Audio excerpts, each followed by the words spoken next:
এই যে আমাদের বার্থডে গার্ল বন্ধুরা, এটা ছিল অলিভিয়ার বার্থডের সেকেন্ড পার্ট। বার্থডের দুপুরে তো ছিল স্কুলের সেলিব্রেশন, আর এটা ছিল সন্ধ্যার সময় ছোট্ট করে বাড়ির সবাইকে নিয়ে আবারও একটা ছোট্ট করে সেলিব্রেশন। আর তারপর দেখুন আমি এখানে বসে আছি, রেডি হয়ে বসেছি, আর ভালো লাগছিল না শরীরটা। অনেক কাজটা সেরে এসে একটু রেডি হয়ে বসলাম। তারপর কেক কাটা হবে, আবার যেতে হবে। এখানে হচ্ছিল মাম্মামের ফটোশ্যুট, আর তারপর আমি আসলাম, দেখছিলাম ও কি সুন্দর সুন্দর পোজ দিয়ে ফটো উঠছিল, আর আমি তো এখানে ছিলাম না। তারপরে এসে দেখলাম ও কি সুন্দর সুন্দর পোজ দিয়ে ফটো উঠছিল, আর সবাই এখানে বসে আছে। এবার হবে কেক কাটিং।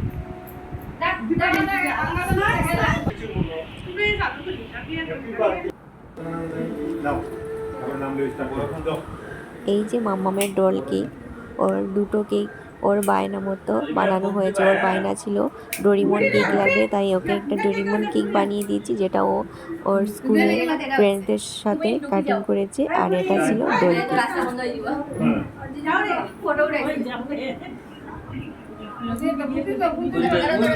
কেকটা দেখতে কেমন হয়েছে প্লিজ কমেন্ট করে জানাবেন।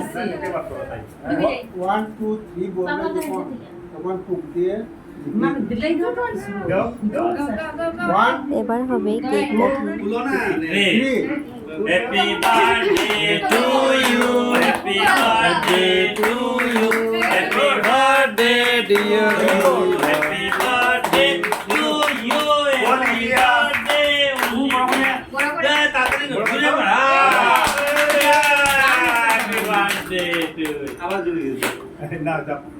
এগুলা ম্যাজিক কাইন্ড জলদি বলো।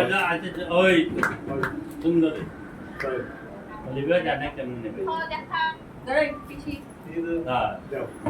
কখন গাও? Happy birthday to you, happy birthday to you, happy birthday to you, happy birthday to you,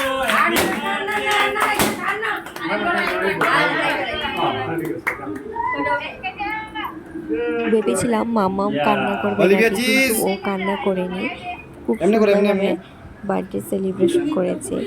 কারোর সঙ্গে মানে কাউকে দেখে কান্না করে না, হলে ও কিন্তু কাউকে দেখে হঠাৎ করে কান্না করেনি।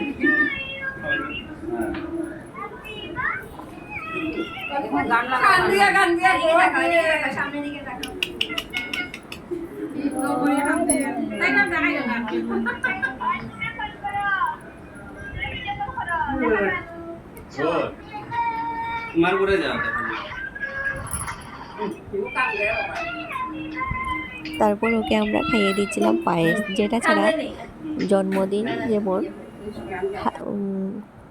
রীতা মনে হয়। তারপর আমি আর ভিডিও শ্যুট করতে পারিনি, যে একা থাকলে যা হয় আরই। তারপর আর কোনো ভিডিও শ্যুট হয়নি। যা ফটো পেয়েছিলাম আমি, সেই ফটো কয়েকটা শেয়ার করলাম। কেমন লাগলো কমেন্টে জানাবেন। সব একা হাতে মানে কতটুক চাপ বুঝতেই পারছেন।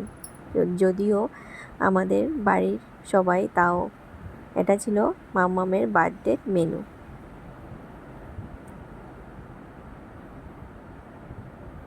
এতটুকুই, বাই বাই।